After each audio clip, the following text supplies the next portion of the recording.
बच्चों अपने करने जा रहे हैं चैप्टर नंबर 1 उसका पार्ट 5। जिन बच्चों ने 1 से लेके 4 तक के पार्ट नहीं देखे हैं, पहले वो 1 से लेके 4 तक के पार्ट देखे, फिर वो पार्ट नंबर 5 देखे और उसको नोटबुक में नोट करें।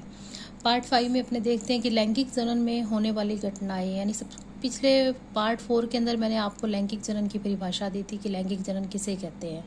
यानी ऐसा जनन जिसमें गैमेट्स मिलते हैं, गैमेट्स का फ्यूजन होता है और वेरिएशंस उत्पन्न होती हैं और सूत्रीय विभाजन होता है, वो जनन लैंगिक जनन कहलाता है। लैंगिक जनन में होने वाली घटनाओं को 3 कैटेगरी के अंदर डिवाइड किया गया। ये घटनाएं 3 स्टेप के अंदर हैं। जो पहला चरण है उसको अपने प्री फर्टिलाइजेशन इवेंट यानी निषेचन से पूर्व की घटनाएं कहते हैं। इनको फर्टिलाइजेशन इवेंट यानी निषेचन की घटनाएं, पोस्ट फर्टिलाइजेशन इवेंट यानी निषेचन पश्च घटनाएं। यानी गैमेट्स के मिलने से पहले क्या होगा। फर्टिलाइजेशन में गैमेट्स आपस में फ्यूज होते हैं, तो गैमीट मिलने से पहले गैमीट का निर्माण होगा, जिसको अपने गैमीटोजेनेसिस कहते हैं, युग्मक जनन की प्रक्रिया। फिर गैमीट ट्रांसफर होंगे, यानी मेल गैमीट और फीमेल गैमीट आपस में मिलेंगे। डिपेंड करेगा कि फर्टिलाइजेशन कैसा है, एक्सटर्नल है या इंटरनल है। उसके बाद बच्चों जो सेकंड घटना होती है उसको अपने फर्टिलाइजेशन कहते हैं, जिसमें नर और मादा युग्मक आपस में मिलते हैं। फर्टिलाइजेशन पर जो जाइगोट बन जाता है उसमें क्या क्या चेंजेस आते हैं, उनको अपने पोस्ट फर्टिलाइजेशन इवेंट कहते हैं। तो लैंगिक जनन में होने वाली घटनाओं को 3 स्तरों के अंदर डिवाइड किया गया है। निषेचन पूर्व, निषेचन की घटनाएं, निषेचन पश्च घटनाएं। अब सबसे पहले अपने करते हैं प्री फर्टिलाइजेशन इवेंट यानी निषेचन पूर्व घटनाएं। निषेचन पूर्व की घटनाएं हैं वो फर्टिलाइजेशन से पहले हैं, यानी युग्मक मिलने से पहले क्या क्या चरण होते हैं। तो गैमीट फ्यूजन से पूर्व की घटनाएं प्री फर्टिलाइजेशन इवेंट कहलाती है, जिसमें आपने 2 पॉइंटों को याद रखना है। एक है गैमीटोजेनेसिस, दूसरा है गैमीट का ट्रांसफर। गैमीटोजेनेसिस को युग्मक जनन कहते हैं। गैमीट ट्रांसफर मतलब नर और मादा युग्मकों का एक दूसरे के पास पहुंचना, यानी वो किस मीडियम में हो रहा है, कहाँ हो रहा है, फीमेल की बॉडी में हो रहा है या वाटर में हो रहा है, डिपेंड करेगा वो एक्सटर्नल फर्टिलाइजेशन है या इंटरनल फर्टिलाइजेशन है। तो सबसे पहले बच्चों अपने करते हैं गैमीटोजेनेसिस। गैमीटोजेनेसिस यानी जो गैमीट बनाने वाली जो सेल है, जिसको अपने प्राथमिक जनन अंगों के अंदर पाई जाने वाली जो कोशिकाएं हैं, जिसको अपने प्राइमोडियल जर्म सेल भी कह देते हैं ह्यूमन बीइंग के अंदर। तो प्राथमिक जनन अंगों में 2 प्रकार के युग्मक, जो अगुणित युग्मकों का निर्माण होता है, उसको अपने गैमीटोजेनेसिस कहते हैं। गैमीटोजेनेसिस के अंदर आपने यहाँ पर 3 स्टेप पढ़ने हैं, जिसमें से पहला जो स्टेप है उसको अपने पढ़ेंगे टाइप ऑफ गैमीट। उसके बाद अपने पढ़ेंगे सेक्सुअलिटी ऑफ द ऑर्गेनिज्म, यानी ऑर्गेनिज्म कैसा है, यूनिसेक्सुअल है, बाइसेक्सुअल है, और गैमीट फॉर्मेशन के दौरान कैसा सेल डिवीजन होता है। ये आप 3 चीजें पढ़ेंगे गैमीटोजेनेसिस में। तो सबसे पहले अपने टाइप्स ऑफ गैमीट्स के बारे में पढ़ते हैं। भाई गैमीट्स कितने प्रकार के होते हैं। बच्चों देखा जाए तो गैमीट्स 2 प्रकार के होते हैं, एक नर गैमीट्स होता है, दूसरा मादा, यानी मेल और फीमेल गैमीट्स होते हैं। और अगर दोनों गैमीट्स शेप में, साइज में बिल्कुल समान है, तब तो अपने उसको कहेंगे होमोगैमीट्स या आइसोगैमीट्स। और अगर वो गैमीट्स एक दूसरे से बिल्कुल डिफर हैं, तब अपने उसको कहेंगे हेट्रोगैमीट्स। तो बच्चों सबसे पहले अपने गैमीट्स में होमोगैमीट्स पढ़ते हैं, जब दोनों गैमीट्स बिल्कुल एक समान है और हम विभेद नहीं कर पा रहे हैं कि कौन सा नर है और कौन सा मादा है, उन गैमीट्स को अपने होमोगैमीट्स या फिर उसको अपने आइसोगैमीट्स कहते हैं। आइसो का मतलब भी समान होता है, होमो का मतलब भी समान होता है। तो होमो और आइसोगैमीट्स का मतलब हुआ कि जो गैमीट बिल्कुल शेप, साइज, स्ट्रक्चर में बिल्कुल समान है, जिसको अपने नहीं विभेदित कर पा रहे हैं कि कौन सा मेल गैमीट है और कौन सा फीमेल गैमीट है, तो ऐसे गैमीट्स को अपने होमोगैमीट्स कहते हैं। अब ये होमोगैमीट्स किन ऑर्गेनिज्म का कैरेक्टरिस्टिक है, तो कुछ एल्गी में और कुछ फंजाई के अंदर होमोगैमीट्स पाए जाते हैं। एग्जाम्पल अपने देखते हैं जो क्लेडोफोरा का ले रहे हैं। तो क्लेडोफोरा जो एल्गी है उसके अंदर मेल और फीमेल गैमीट है वो सेम साइज और शेप के पाए जाते हैं। आप स्ट्रक्चर देख रहे हो कि ये सेम स्ट्रक्चर है, सेम साइज है, सेम शेप है। तो क्लेडोफोरा के अंदर होमोगैमीट्स पाए जाते हैं। उसके बाद बच्चों हेट्रोगैमेट यानी नर और मादा युग्मक आकारिकी से बिल्कुल एक दूसरे से अलग होते हैं। हेट्रो मतलब अलग अलग, यानी मेल और फीमेल की जो मॉर्फोलॉजी है उसकी आकारिकी है वो बिल्कुल एक दूसरे से अलग है, और अपने उसको देख के विभेदित कर सकते हैं कि ये मेल गैमीट है और ये फीमेल गैमीट है। मेल गैमीट्स को मोस्ट ऑफ इनको जो नाम दिया जाता है उसको अपने कहते हैं एंथीरोजोइट्स, और जो अपने ह्यूमन बीइंग के अंदर मेल गैमीट्स को क्या कहते हैं तो बच्चों स्पर्म कहते हैं। फीमेल गैमीट्स को उपमा की दी जाती है एग, या फिर जो ह्यूमन बीइंग के अंदर अपने उसको कहते हैं ओवम। तो मोस्ट जितने भी हायर ऑर्गेनिज्म है या फिर जो ह्यूमन बीइंग है उनके अंदर हेट्रोगैमीट्स पाए जाते हैं। लोअर कैटेगरी के अंदर एल्गी और फंजाई जो होती है, कुछ एल्गी और फंजाई है, वहाँ होमोगैमीट्स आपने ध्यान रखना है। एग्जाम्पल याद रखना है आपने क्लेडोफोरा का। हेट्रोगैमीट्स में आपने हायर कैटेगरी जीवों की जो उच्च श्रेणी है उनके अंदर हमेशा हेट्रोगैमीट्स पाए जाते हैं। एग्जाम्पल अपने देंगे इसमें ह्यूमन का भी दे सकते हैं। अब फ्यूकस जो एल्गी है, क्योंकि यहाँ आपने सब एल्गी लिखा है यानी कुछ एल्गी में होमोगैमीट्स है। अब एग्जाम्पल आपने फ्यूकस एल्गी का लिया है, वहाँ आपने देखते हैं कि फीमेल और मेल गैमीट है वो एक दूसरे से डिफर है। तो फीमेल गैमीट है वो साइज में बड़ा होता है, जो नॉन मोटाइल होता है। मेल गैमीट है वो साइज में छोटा होता है और मोटाइल होता है। मोटाइल मतलब चलने वाला, नॉन मोटाइल मतलब अचल ना चलने वाला।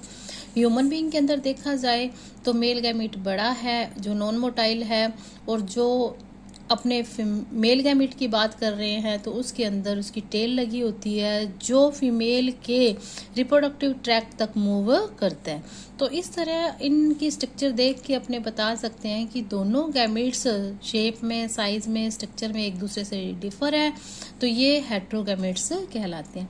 जब भी आपसे हेट्रोगैमीट का एग्जाम्पल पूछा जाए किन में मिलता है, तो आपका आंसर होगा मोस्ट हायर ऑर्गेनिज्म, उच्च श्रेणी के जीवों में हेट्रोगैमीट्स मिलते हैं। आपसे पूछा जाए किसी एल्गी का नाम बताओ जिसमें हेट्रोगैमीट्स है, तो एग्जाम्पल अपने क्या लेंगे, फ्यूकस का।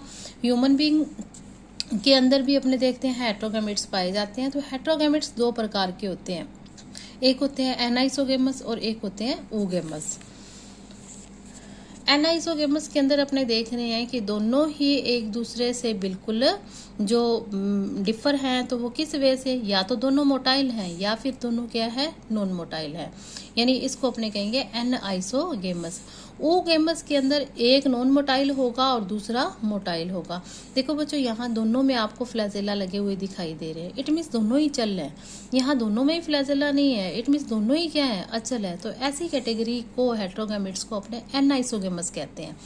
oogamous जिसके अंदर अपने देखेंगे एक नॉन मोटाइल और दूसरा मोटाइल, तो इसको अपने oogamous। ह्यूमन बीइंग के अंदर आपको oogamous प्रकार के हेट्रोगैमीट्स मिलते हैं। अब बच्चों जो अपनों गैमीट्स की पहले पॉइंट कर रहे हैं गैमेटोजेनेसिस में, टाइप्स ऑफ गैमीट्स अपनों कर लिया है। गैमेटोजेनेसिस के अंदर अपनों 3 पॉइंट पढ़ने हैं, type of gamete, sexuality of organism, cell division during gamete formation. तो अब बच्चों अपनों इसका सेकंड पॉइंट कर रहे हैं गैमेटोजेनेसिस का, सेक्सुअलिटी इन ऑर्गेनिज्म, यानी जीवों में लैंगिकता, यानी एक जीव पर कितने लिंग पाए जा सकते हैं, उसमें कितने सेक्स ऑर्गन पाए जा सकते हैं। तो अगर एक जीव पर एक ही सेक्स ऑर्गन है तो उसको अपने कहेंगे यूनिसेक्सुअल, और अगर एक जीव पर दोनों ही सेक्स ऑर्गन है, उसी पर मेल है उसी पर फीमेल है, तब अपने उसको कहेंगे बाइसेक्सुअल। अब देखा जाए अगर यूनिसेक्सुअल है, एक जीव पर एक ही लिंग है, तो कितने प्रकार के जीव मिल सकते हैं, 2 प्रकार के, इसलिए उपमा दी जाएगी इसको डायोसिस। डाई का मतलब होता है 2, यानी 2 जीव होंगे। मोनो का मतलब है एक, यानी एक ही जीव होगा। क्यों एक होगा बच्चों, एक के ऊपर ही नर है उसी के ऊपर मादा है, तो बाइसेक्सुअल एनिमल हमेशा एक ही मिलेगा, तो उसको अपने कहेंगे मोनोशियस। ये टर्म इंपॉर्टेंट रहेगी बच्चों, इसको समझो। यूनि का मतलब एक, यानी एक जीव है उस पर 1 सेक्स ही प्रेजेंट है, यानी वो मेल है। दूसरा जीव है उस पर फीमेल है, तो कितने प्रकार के जीव हो गए, 2 प्रकार के, एक मेल है और दूसरा फीमेल है, तो उसको अपने कहते हैं बच्चों डायोसिस। जैसे ह्यूमन बीइंग के अंदर देखते हैं यूनिसेक्सुअल है, एक पर एक ही सेक्स ऑर्गन पाए जा रहे हैं, लेकिन कितने प्रकार के आपको जीव मिलते हैं, या तो वो मेल है या फिर वो फीमेल है। तो इस तरह आप ध्यान रखेंगे। यूनि का मतलब है यहाँ पे डायोसिस। वैसे यूनि का मतलब एक होता है, डाई का मतलब 2 होता है, मोनो का मतलब एक होता है, बाई का मतलब 2 होता है। तो ये किस वे से कहा गया आपको समझा दिया गया, यानी एक जीव पर नर एवं दूसरे पर मादा जन्नांग पाए जाएं तो ऐसे जीव यूनिसेक्सुअल जीव कहलाते हैं, क्योंकि नर और मादा दोनों अलग अलग होते हैं, यानी दो प्रकार के जीव होते हैं, तो यह स्थिति डायोसियस कहलाती है। जब एक जीव पर ही नर और मादा दोनों ही जननांग पाए जाए तो ऐसा जीव बाइसेक्चुअल कहलाएगा। और कितने प्रकार के जीव है, एक ही प्रकार का जीव रह गया तो ऐसी स्थिति मोनोशियस कहलाती है। तो बाइसेक्चुअल यूनिसेक्चुअल जो स्थिति है, फंगस में इस स्थिति को अपने हेट्रोथैलिक कहते हैं और फंगस में इस स्थिति को यानी बाइसेक्चुअल स्थिति को अपने होमोथैलिक कहते हैं। हेट्रो का मतलब है अलग अलग, थैलिक मतलब उसका थैलस यानी जो उसकी बॉडी है वो अलग अलग है हेट्रोथैलिक, क्योंकि यूनिसेक्चुअल है, दो प्रकार के जीव बन गए हैं, एक बन गई फंगस मेल और दूसरी बन गई है फीमेल, तो इसको कहेंगे हेट्रो। हेट्रो का मतलब होता है विषम, होमो का मतलब होता है समान, एक ही थैलस है जिसमें मेल भी है और जिसमें फीमेल में है। तो ध्यान रखना आपने, फंगस में यूनिसेक्चुअल या डायोसियस स्थिति को क्या कहा जाता है, तो हेट्रोथैलिक, और फंगस में बाइसेक्चुअल स्थिति को क्या कहते हैं, होमोथैलिक कहते हैं। नेक्स्ट एग्जाम्पल जो है इसका आपने ध्यान रखना है कि मार्केंशिया है एग्जाम्पल यूनिसेक्चुअल का, बाइसेक्चुअल का एग्जाम्पल है कारा। तो मार्केंशिया की बॉडी आपको ये दिखा रखी है उसके थैलस के अंदर, तो ये हेट्रोथैलिक स्थिति है, एक थैलस पर फीमेल जो पैदा होते हैं और दूसरी जो बॉडी है उस पर मेल का जन्म होता है, मेल सेक्स ऑर्गन पाए जाते हैं। फीमेल सेक्स ऑर्गन को आर्किगोनियोफोर कहते हैं और जो मेल सेक्स ऑर्गन है उसको अपने एंथ्रीडियोफोर कहते हैं। एंथ्रीडिया मतलब मेल सेक्स ऑर्गन, आर्किगोनिया मतलब फीमेल सेक्स ऑर्गन, और फोर का मतलब होगा धारण करने वाला, यानी इसने फीमेल सेक्स ऑर्गन को धारण कर रखा है और इसने नर जननांगों को धारण कर रखा है। इसके अलावा बच्चों कारा का एग्जाम्पल अपने देखते हैं, तो एक जो ऑर्गेनिज्म होगा उस पर मेल सेक्स ऑर्गन पाए जाएंगे जिसको अपने एंथ्रेडियम या ग्लोब्यूल कहेंगे, और दूसरा जो पार्ट होगा उसके ऊपर अपने देखेंगे फीमेल सेक्स ऑर्गन पाए जाएंगे जिसको अपने ओगोनियम कहेंगे। अब प्लांट बॉडी देखी जाए तो इसकी अपने देखेंगे कि एक ही प्लांट बॉडी है, उसी प्लांट बॉडी के ऊपर मेल ऑर्गन और उसी पे ही क्या चीज पाई जाएगी, फीमेल ऑर्गन पाई जाएंगी, लेकिन उनको नाम क्या दिया जाएगा, तो एक को कहेंगे एंथ्रेडियम और दूसरे को कहेंगे ओगोनियम।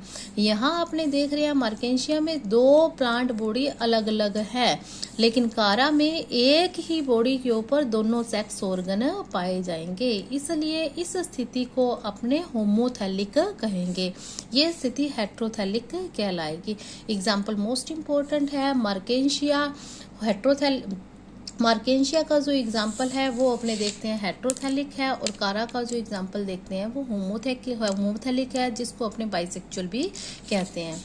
अब नेक्स्ट बच्चों तीसरा जो पॉइंट आता है गैमेटोजेनेसिस में सेक्चुअलिटी इन ऑर्गेनिज्म के अंदर अपने देखेंगे कि प्राणी यूनिसेक्चुअल कौन से हैं, बाइसेक्चुअल कौन से हैं। तो यूनिसेक्चुअल मतलब जिस पर वन सेक्स पाया जा रहा है, बाइसेक्चुअल मतलब दोनों ही पाए जा रहे हैं। बाइसेक्चुअल के लिए एक टर्म दी जाती है, उस टर्म को कहते हैं हर्मेफ्रोडाइट। मोस्ट इंपोर्टेंट एग्जाम्पल इनके याद रखेंगे आप, यूनिसेक्चुअल कॉकरोच है वो यूनिसेक्चुअल है, मनुष्य है वो यूनिसेक्चुअल है। बाइसेक्चुअल में एग्जाम्पल आप केंचुए का, टेपवर्म का, लीच को अपने जोंक कहते हैं और स्पंजेस का याद रखेंगे। अब जो सेक्चुअलिटी इन एंजियोस्पर्म प्लांट के अंदर अपने देखें, जैसे यूनिसेक्चुअल प्लांट यानी जो प्लांट है उस पर वन सेक्स ऑर्गन ही पाए जा रहे हैं, जैसे पपाया है, डेट पाम है, ये एक लिंगी पादप है, तो इनके जो फ्लावर होंगे वो हमेशा यूनिसेक्चुअल होंगे। फ्लावर यूनिसेक्चुअल का मतलब है अगर एक ही फूल है उसके ऊपर दो अपने देखते हैं कि एक फूल मेल है और दूसरा जो फ्लावर है वो कैसा है, वो मेल और एक फीमेल है। अगर उसके अंदर फ्लावर के अंदर फीमेल ऑर्गन है तो ऐसे फीमेल प्लांट को या ऐसे फीमेल फ्लावर को अपने पिस्टिलेट फ्लावर कहेंगे, और अगर जो फ्लावर है उस पे मेल सेक्स ऑर्गन है तब अपने उसको स्टैमिनेट फ्लावर कहेंगे। यूनिसेक्सुअल प्लांट यानी जो प्लांट है वो यूनिसेक्सुअल है, उस पर मेल सेक्स ऑर्गन या फीमेल सेक्स ऑर्गन, एक लिंगी पादप ही एक लिंगी है। अब जो पुष्प होंगे तो उस पर पुष्प कैसे हो सकते हैं, अगर उसमें मादा पुष्प है तो वो पिस्टिलेट फ्लावर है, अगर उसमें नर पुष्प है तो वो स्टैमिनेट फ्लावर है। अब प्लांट को देखा जाए तो पादप बाइसेक्चुअल भी होते हैं, द्विलिंगी पादप भी, मोस्ट ऑफ पादप है वो द्विलिंगी है, यानी उसके फ्लावर के ऊपर नर भाग भी होगा और उस पर मादा भाग भी होंगे। तो ऐसा पादप जिस पर नर और मादा दोनों ही जननांग पाए जाते हैं तो उसको अपने बाइसेक्चुअल प्लांट कहते हैं। इसमें भी दो प्रकार के आपको पुष्प मिलेंगे, तो वो पुष्प यूनिसेक्सुअल भी हो सकते हैं और वो पुष्प बाइसेक्सुअल भी हो सकते हैं। अगर वो पुष्प यूनिसेक्सुअल है तो ऐसे फ्लावर के ऊपर एक ही सेक्स ऑर्गन, वैसे देखा जाए तो फ्लावर पर दोनों सेक्स ऑर्गन हो सकते हैं, क्योंकि एक फ्लावर के पार्ट होते हैं, कैलिक्स है, क्रोला है, एंड्रोशियम है, गाइनोशियम है। तो जिसमें एंड्रोशियम और गाइनोशियम दोनों पाए जाएंगे ऐसा फूल बाइसेक्सुअल होगा। और ऐसा फ्लावर जिस पर एक ही सेक्स ऑर्गन पाया जाएगा उसको अपने यूनिसेक्सुअल फ्लावर कहेंगे। अब प्लांट की जो बात कर रहे हैं अपने बाइसेक्सुअल है, यानी जो पूरा पौधा है उसके ऊपर नर पुष्प भी लगे हुए हैं और मादा पुष्प भी लगे हुए हैं। अगर नर और मादा हो सकता है एक पुष्प पे दोनों ही है, और हो सकता है कि वो नर पुष्प अलग है उस प्लांट में और मादा पुष्प अलग लगे हुए हैं। यहाँ प्लांट ही अलग अलग था, यूनिसेक्सुअल प्लांट था, एक पौधा नर वाला था और दूसरा पौधा मादा वाला था।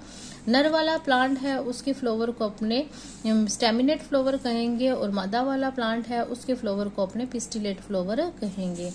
यहाँ पूरा पादप ही द्विलिंगी है, उसके ऊपर नर और मादा पुष्प पाए जा रहे हैं। हो सकता है कि नर और मादा पुष्प अलग अलग है, हो सकता है कि उस प्लांट पर पाए जाने वाले एक ही फूल पर नर और मादा दोनों ही जन्नांग पाए जा रहे हैं, तो इसको अपने बाइसेक्सुअल फ्लावर कहेंगे। अब बच्चों गैमेटोजेनेसिस के अंदर जो तीसरा पॉइंट आने जा रहा है उसको अपने कहते हैं cell division during gamete formation, यानी युग्मक निर्माण के समय कौन कौन से इसमें सेल डिवीजन होते हैं। तो cell division during gamete formation, युग्मक निर्माण के समय कौन सा सेल डिवीजन होता है। तो मोस्ट ऑफ जो जीव होते हैं अपने देखते हैं कि जीव हैप्लॉइड भी हो सकता है और डिप्लॉइड भी हो सकता है, लेकिन गैमेट हमेशा हैप्लॉइड होते हैं। ये बात आप ध्यान रखेंगे। जो ऑर्गेनिज्म है, जो जीव है जिसने गैमेट उत्पन्न करना है, वो हैप्लॉइड यानी अगुणित भी हो सकता है, डिप्लॉइड यानी द्विगुणित भी हो सकता है, लेकिन युग्मक हमेशा और हमेशा अगुणित ही होते हैं।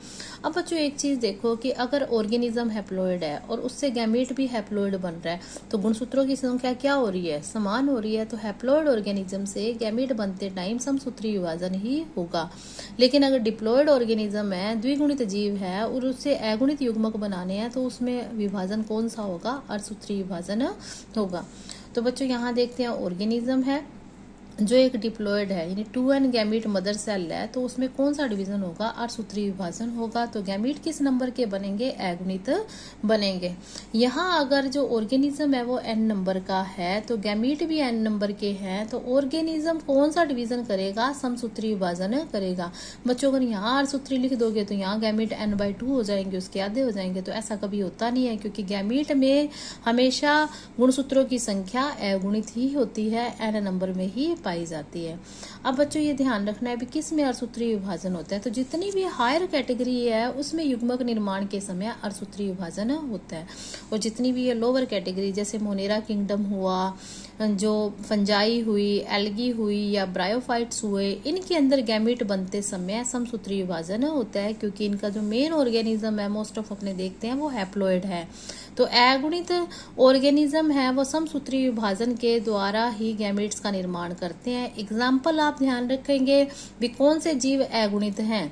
तो कौन से जीव अगुणित हैं, मोनेरा हुआ, फंजाई हुआ, एल्गी हुई, ब्रायोफाइट हुई, इनकी मेन ऑर्गेनिज्म की बॉडी अगुणित है, तो गैमीट भी अगुणित बनाने हैं, तो इनमें समसूत्री विभाजन होता है।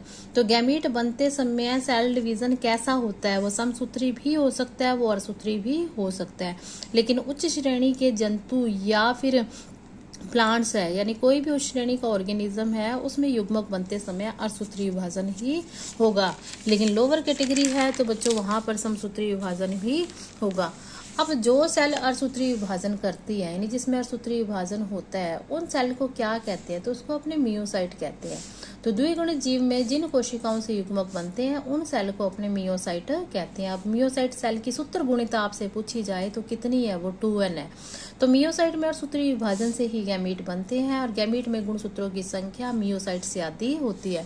यानी अगर मान लो कि मियोसाइट के अंदर 46 क्रोमोसोम है तो गैमीट्स में कितने होंगे, 23 होंगे। और क्योंकि इधर 46 है इधर 23 है, इसका मतलब उसमें अर्धसूत्री विभाजन हुआ है।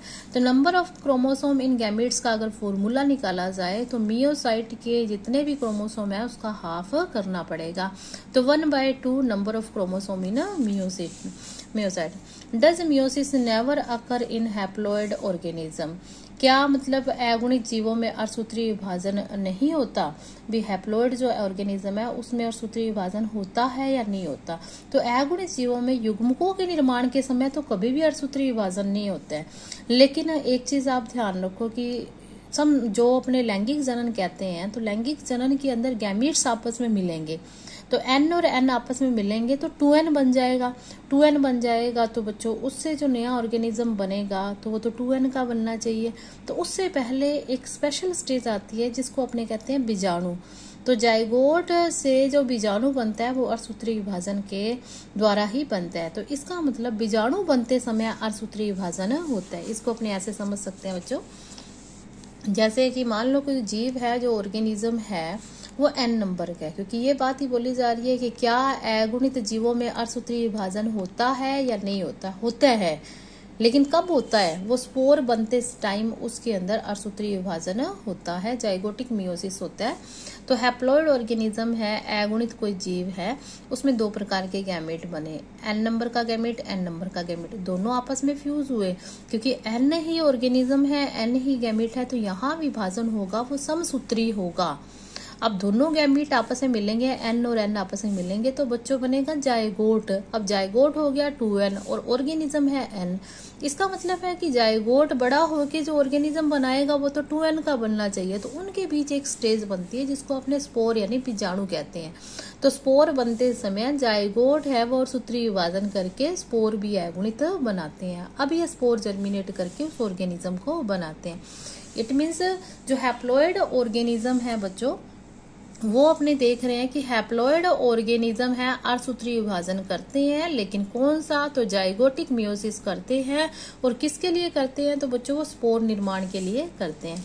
अब गैमेटोजेनेसिस अपनों ने एक स्टेप जो 3 चरणों के अंदर कंप्लीट कर लिया है। फिर अपने प्री फर्टिलाइजेशन इवेंट का दूसरा स्टेप करेंगे, गैमीट ट्रांसफर, यानी नर और मादा युग्मक एक दूसरे के पास कैसे आते हैं।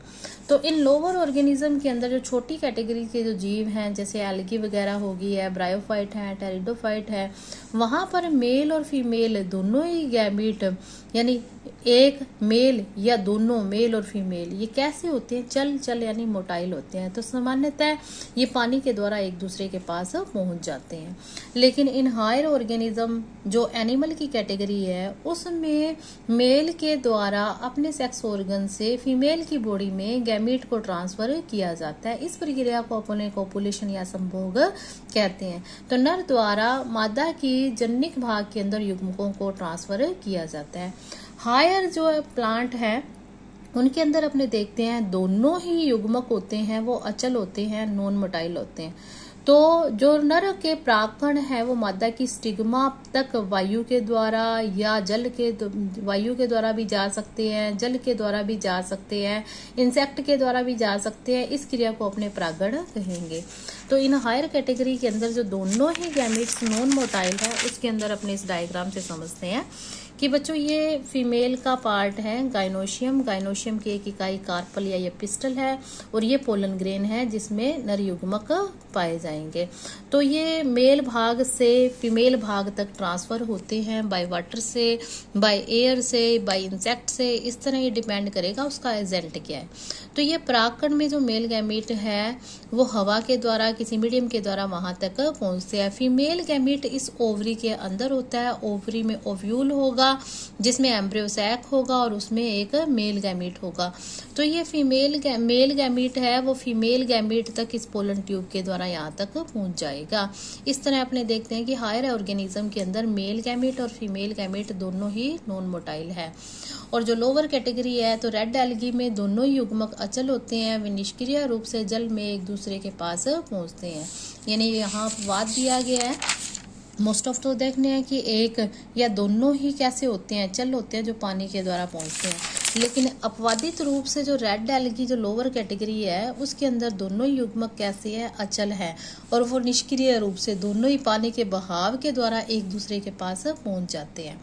और जो हायर एनिमल हैं उनमें ओगैमस प्रकार के गैमीट बनते हैं। अभी आपको मैंने एनाइसोगैमस और ओगैमस के बारे में बताया था कि ओगैमस में जो गैमीट्स है उसमें मेल गैमीट है वो साइज में कैसा होता है, बड़ा होता है। फीमेल गैमीट है वो जो फीमेल गैमीट है वो साइज में बड़ा बड़ा होता है और मेल गैमीट है उसमें फ्लैजेला पाए जाते हैं और जिसको रिप्रोडक्टिव ट्रैक के अंदर फीमेल तक पहुंचने के लिए छोड़ दिया जाता है और इस प्रक्रिया को अपने कोपुलेशन भी कहते हैं, संभोग भी कहा जाता है।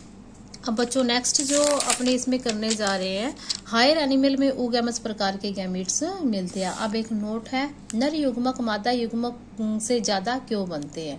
भी अपने देख रहे हैं कि जब भी मेल गैमीट्स होंगे वो फीमेल गैमीट्स के कंपैरिजन ज्यादा क्यों बनते हैं। तो मोस्ट ऑफ अपने देखते हैं कि निषेचन की संभावना को बढ़ाने के लिए, क्योंकि मेल ने मोटाइल होकर फीमेल गैमीट तक पहुंचना है। तो फीमेल गैमीट का जो साइज है वो बड़ा है, मेल गैमीट बहुत छोटा है, हो सकता है कि वो साइड से होके निकल जाए तो निषेचन की संभावना कम हो सकती है। इसलिए अगर मेल गैमीट की संख्या ज्यादा होगी तो निषेचन की संभावनाओं को बढ़ाया जाएगा।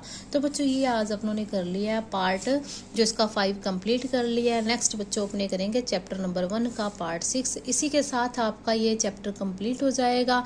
बच्चों इसको नोटबुक में आपने नोट भी करना है और स्कूल में इसको जांच करवाने के लिए आना भी है।